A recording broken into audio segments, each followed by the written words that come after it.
Coming up this month on Roanoke County Today, we learn about the activities at Clean Valley Council and talk budget. This and more coming up.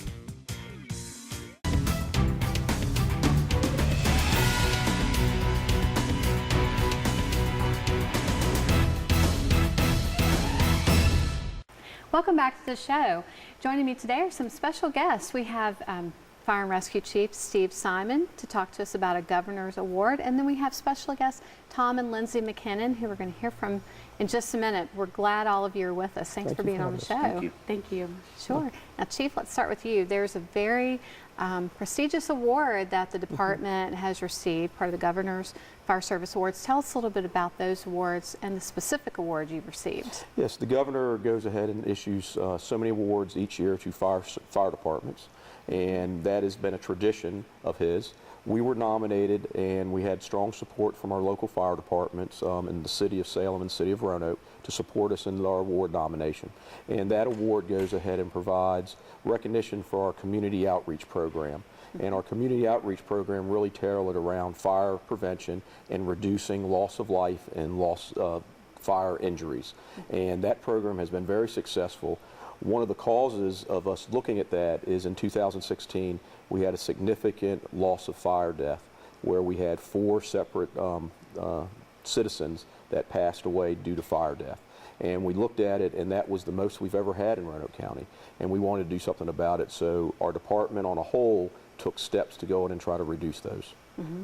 And so you created a campaign, and that's part of the award that was received. That's correct. Okay. Our campaign looked at how can we go in and educate the community in ways that they would go ahead and recognize when there is a fire that they need to get out and make sure everyone comes out. They also check in smoke detectors and all of those things. So we did a multi-prong approach.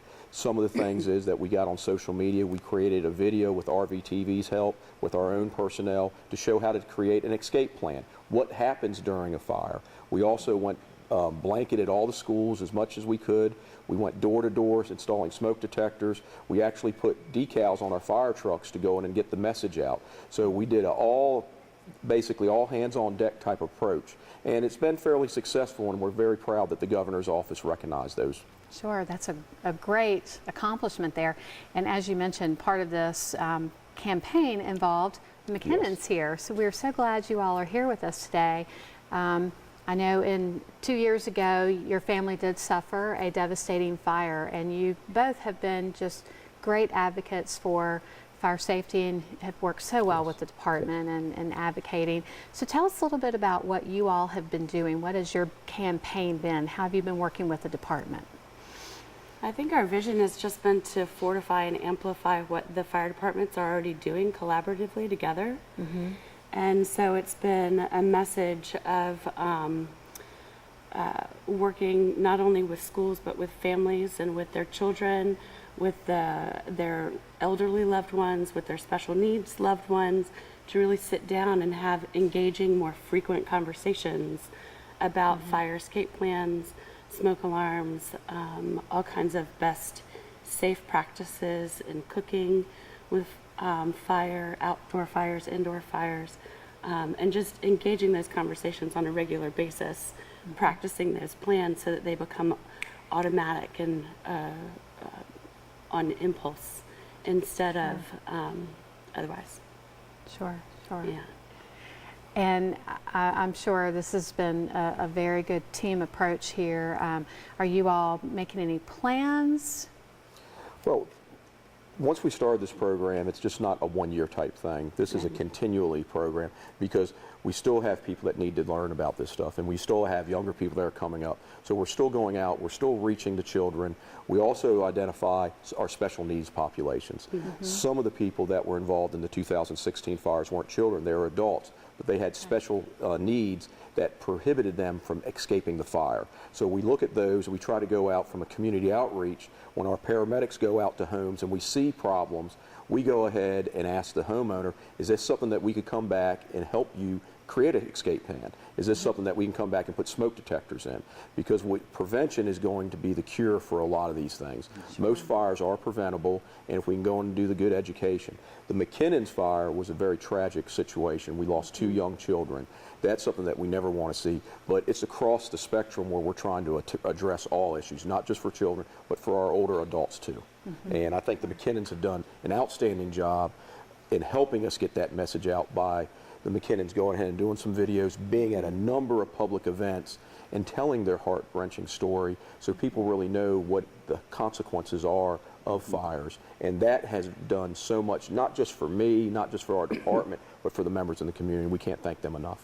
Sure. And you mentioned earlier to me, Lindsay, that you all have been out with the fire department talking in schools and trying to put some more messages out there. Yes, I had the privilege of going with Brian Klingenpeel to the Roanoke County meeting for the elementary principals and looking at their curriculum that they use in schools to educate the children. And so we had a wonderful time doing that, but also just really encouraging people to take it not only from the schools but also in the homes, because most of the fires are happening in the homes and not at schools. And so it's important to have families really taking the responsibility of those conversations as well. Sure. And Lindsay has also spoken at some fire service events that is really geared to the fire community and telling them their story. And that has been very empowering to those agencies throughout the state to take that message back to their own departments. So this campaign has just not helped Roanoke County, but I like to think it's helped the whole state, and that's why we are recognized. Maximum impact. Yes. Great. Yes. Well, thank you so much for being here and for all the help that you have given to fire department and for our community. And the schools, bringing that message into the schools is so important too. So as you say, they can take it home as well. Now, Chief, if people are interested in learning more about the program, the awards you've received, or just about the department, where can they find that information? A lot of our information we put out on social media, Facebook, all the social media platforms. We also have it on the county website. But another way to come by, stop by a station. Our stations are open. We're open 24 hours a day. Prefer you come during a good time, during the daytime, but our firefighters and our paramedics are the best spokespersons that we have, and they can answer any of those questions. So the door's open. Come on in. Okay, great. Thank you all for being with us today. Thank you. Thank you. Thank you. We'll be right back. Well, this year, Explore Park reopens for the season officially with the opening of our gift shop and the visitor center right off the Parkway. It'll be a soft opening on Saturday, April 14th, but on April 15th, we're planning an event called Adventure Sunday, and we are going to have just a fabulous day in the park. Not only are we going to be showcasing all of the new items in the gift shop and have, discounts in the gift shop, but we're going to be highlighting the new amenities in the park this year for the season. We're going to be having an Explore Park treasure hunt, which is really going to be fun for everyone. We're also going to have a reptile show. We're going to have possums out there and all kinds of wildlife. We're doing all kinds of adventure walks and nature walks for folks to participate in, and all of these activities will be free for our grand reopening for the 2018 season. The other very exciting thing is that this year we plan on remaining open year-round. The park's always been open as far as for hikers and bikers, but I'm talking as far as the visitor center will remain open. We'll be able to continue with weddings and park rentals and all of those things throughout the season because of all the new amenities that we're adding to the park this year. So we're very, very excited about our Adventure Sunday. And this is going to be on Sunday, April 15th. The official time is going to be 11 to 5, but some of our hikes will start at 9, some at 10. The bird walk starts a little earlier. Some of the nature walks will start earlier on that day. Different hikes for different interest levels. Okay, they're more like walks through the woods. We're going to have a bird walk, we'll have a nature walk, we'll have one talking about the wildflowers. So there'll be a variety of different topics to meet people's interests. Then in addition to that, all the groups that we're partnering with, they will be out there. All the environmental groups will be out there to talk with folks during the entire day, plus they will have other activities for folks to participate in. We're also going to have an outdoor Gear Expo, which I know folks are really, really going to enjoy that as well. And then some of the additional amenities that we'll have this year, and I'll give you a sneak preview, is going to be camping. We're going to start having camping open to the public, not just to groups. In the past, we've taken in a few groups during the year who wanted to camp, but this is really going to be public camping. Then there's a lot of other things that are happening in the park that we want folks to come out and see. So all of that will be available for folks to view and find out what it is that they'll be able to do at the park this season and for the coming years.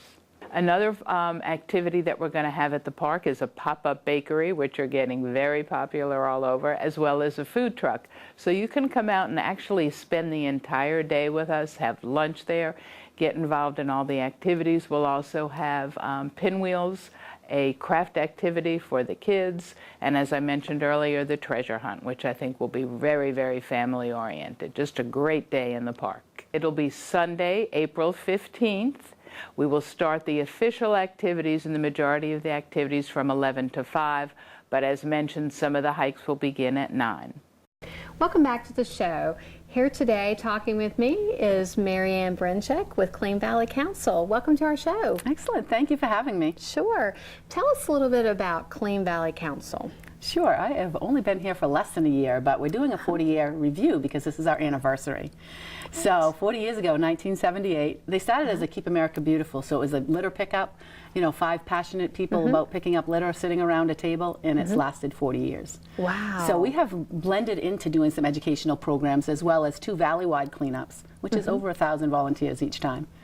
So we document all that and send it off to the universities and really just maintain the focus of how it's still a problem. Okay. And Sadly, what is, right? Sure, sure. And what's the mission of Clean Valley Council? Sure. Our mission is to be an educational programmer as well as citizen participation. So it's really about focusing on education as a primary focus, and there are a few other people in the area that do environmental education as a sideline. And Clean Valley does free classes for every student in school in the public and private sector.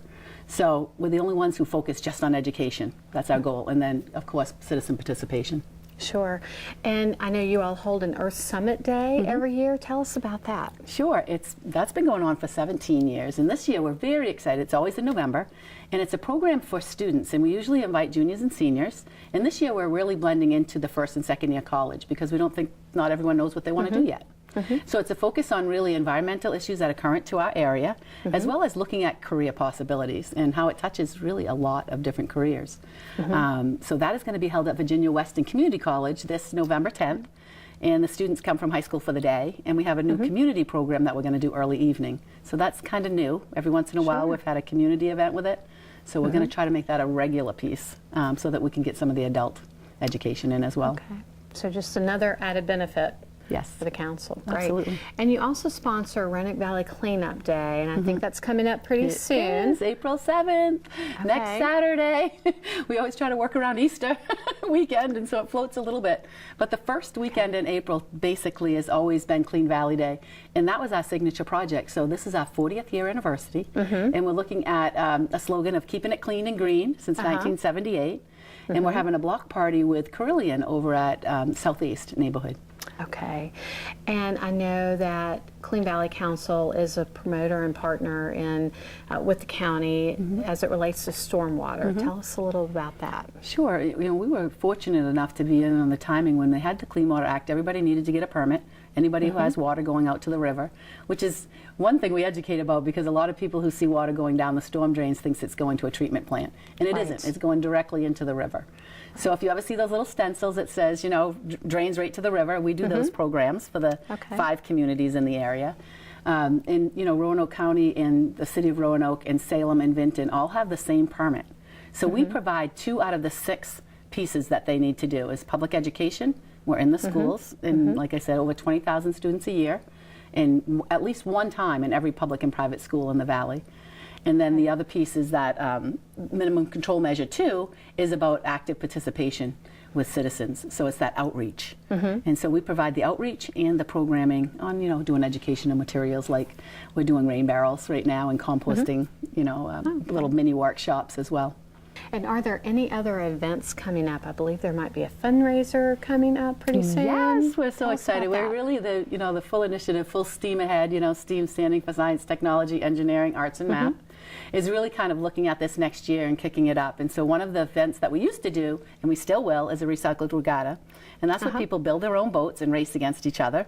And we have a new fundraiser, that's the Great Duck Race. Now, the Rotary Club gave us this in the Bradley Free Clinic, which was such a gift. They didn't have enough staff on, kind of volunteering. So we will be the ones dumping 10,000 ducks into the river that same day. And there'll be 14 winners, $2,000 in cash. So it's $500 cash for the winner. The tickets are $2 a piece. And it's a fundraiser not just for us, but 5 other nonprofit partners. The bigger event is going to be called Roanoke River Fest. And this will be the first one. And it's really based around watershed and water education and just clean water for drinking, swimming, and fishing.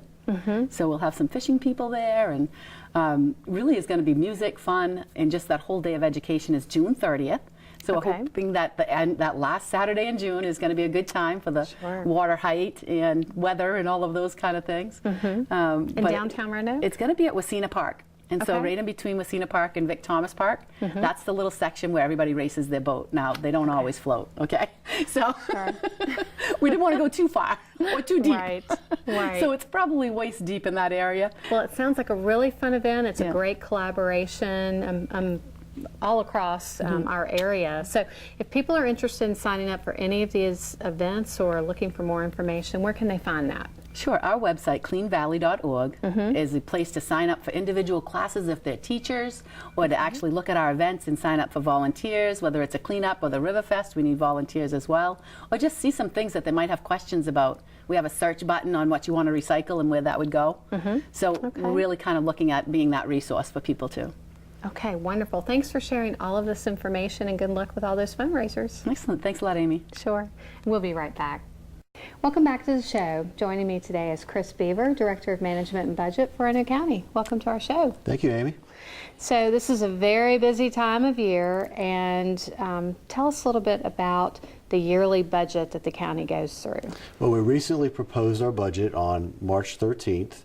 However, we start our budget development process in September when we start working with departments on our capital budget. We get our capital budget out of the way, and then we start our operating budget work internally in November and December. We propose our capital budget. We proposed that in January of this year to the board. And like I mentioned, we just proposed the operating budget to the board on March 13th. After that, we have a series of budget work sessions. There are a series of legal steps that we have to take in order to adopt tax rates and have public hearings so citizens can participate in the process. And we anticipate budget adoption on May 22nd this year. Okay. Now there's a lot before all of this occurs. There's a lot that goes on with staff, lots of planning and preparation. Tell us how we do that internally. Absolutely. I'm up here representing the county as the budget director, but really this is a collaborative effort between all the department heads and their staff. They're the ones who have the expertise on their operations on a daily basis. They convey that information to us, and they do it in a really effective way that allows us to really maximize our resources. So my staff in the budget office, Steve Elliott and Meredith Thompson, and department heads and just county staff in general, it is truly a collaborative effort to put together this year our $190.5 million general government budget. Wow. So it definitely is a collaborative effort across all departments. Certainly, and then that all goes to the county administrator and senior leadership, and we review it there. Ultimately, this is the county administrator's proposal to the board. Once the board gets it, then they're allowed to, or can make decisions regarding the budget and the county administrator's proposal. Sure. Okay. And what are some of the highlights for this year's budget? Well, I think things that citizens would want to know are there no tax rate increases. So while assessments may go up and that may affect your tax bill, the tax rates on real estate and personal property stay the same.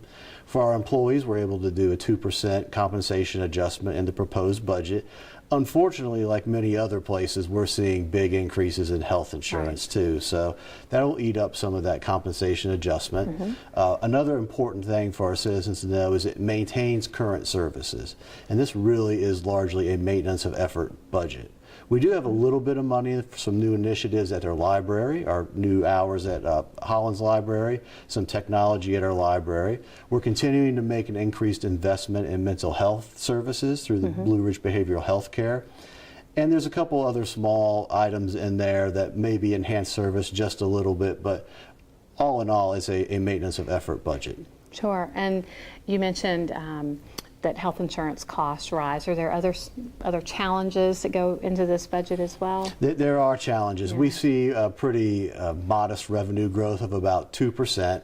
And if inflation is between 2 and 2.5%, you can do the math, and our revenues aren't keeping up with inflation. It really limits what we can do for our employees on the compensation side. But I know it's very important to the county administrator that we look at our employees and we try to keep them whole against inflation, because really employees are the ones who provide all the services to the public. Sure. And what are the next steps in the process? The next steps in the process are we're going to have a series of work sessions. So the work sessions will be March 27th, April 10th, and April 24th, where we'll talk about all different aspects of the budget. We also have a public hearing on the budget where the citizens can come speak on the budget on anything they want at a board meeting. We have two of those, April 10th and May 8th. And then May 8th is the first reading to adopt the budget, and then May 22nd is the second and final reading where the board will adopt the fiscal year 2018-2019 operating and capital budgets. So we're nearing the finish line. We're getting closer. Still a lot of work to do, and it is the Sure. board's budget right now, so we'll continue to work with the board. We make available online all of our information, the budget documents online. We have a series of budget memos we put out where the board requests information. We put those online. And of course, you can see a copy of the budget at any of our libraries, or you can stop by the administration building and we can let you see a budget. Okay, and how can citizens get involved in the budget process? They can go online. There's ways you can submit comments online. You can show up at a public hearing. You can contact your elected official. You can contact staff. Me and my staff would be glad to answer any questions anybody might have. So we really try to have a number of different ways where if citizens want to be involved, they can be involved. I did forget to mention the county administrator will also host a community budget presentation that is on April 2nd at the South County Library at 6 p.m. So we invite the public to come out and hear what the county administrator has to say about his budget proposal. And you mentioned all of this will be online. It's RoanokeCountyVA.gov, and there's a budget tab, I believe, on there people can click on. Absolutely. Management and budget website. You can go Okay. there. You can see the budget, the operating budget proposal, the capital budget proposal, and lots of different information regarding the budget, the current year and past year budgets as well. Okay, great. Well, thanks for sharing all of this and all the good work that you and your department do. Thank you. I appreciate it. Okay, we'll be right back. Recently, I sat down with Police Chief Howard Hall, Fire and Rescue Chief Steve Simon, and School Superintendent Dr. Greg Killough to talk about school safety and security. Here are a few highlights from that discussion. We're continuing our conversation here today about school safety. So talk to us a little bit, gentlemen, there's changing nature of safety today. And, you know, oftentimes we hear, even in some recent events at our schools, I think sometimes students think there's some jokes or it's fun to make threats.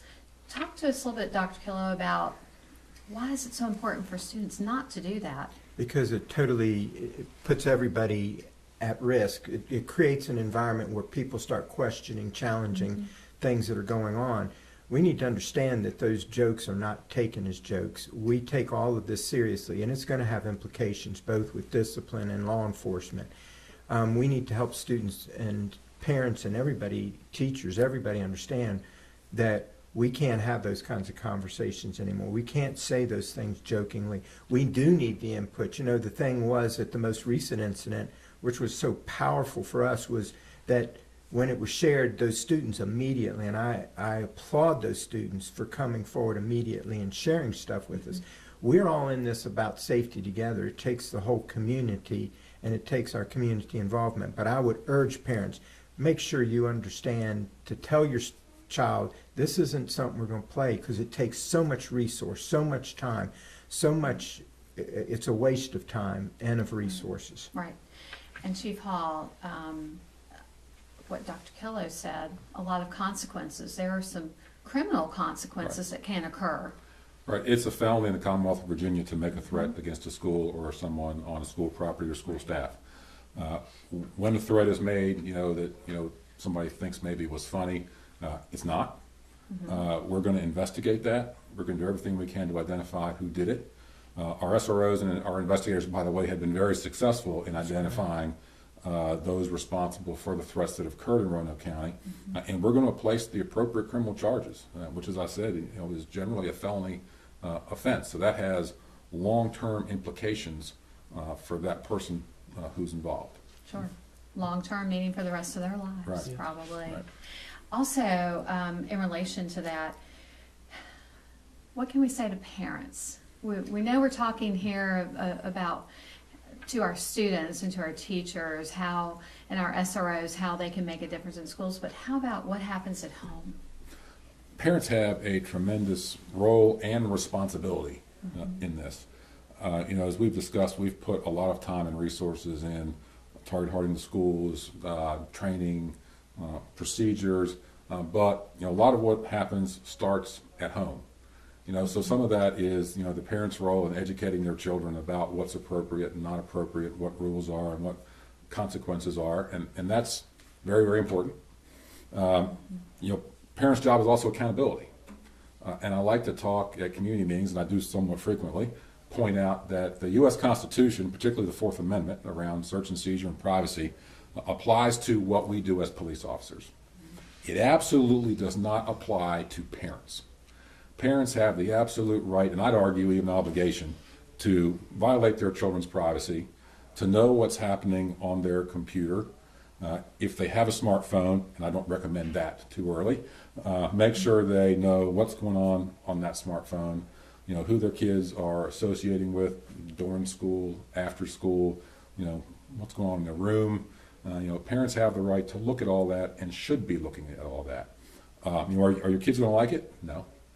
But it's really about protecting them.